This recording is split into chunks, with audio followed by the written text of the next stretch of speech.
Hello সবাই কেমন আছেন? তো অবশেষে স্যাভয়ের ডিস্কো আইসক্রিমটা নিয়ে নিলাম। উপরে শক্ত লেয়ারে চকলেট দেয়া, মাঝে ভ্যানিলা আইসক্রিম, তারপর বাদাম দেওয়ার সাথে মজা? ওকে দেখি। এই এটা।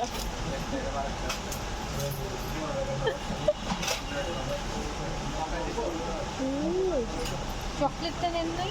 হুম ভ্যানিলাটা নিছেন? হুম এটা কিন্তু ভ্যানিলাটা। এটা তো চকলেট না। আচ্ছা মাঝে চকলেট সিরাপ দেয়া আর একদম নিচের সাইডটা ডার্ক চকলেট একসাথে খেতে খুবই মজা লাগে।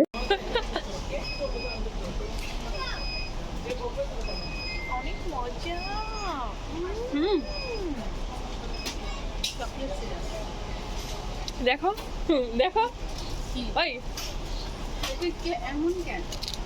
Chocolate syrup. হুম আপনারটা কই?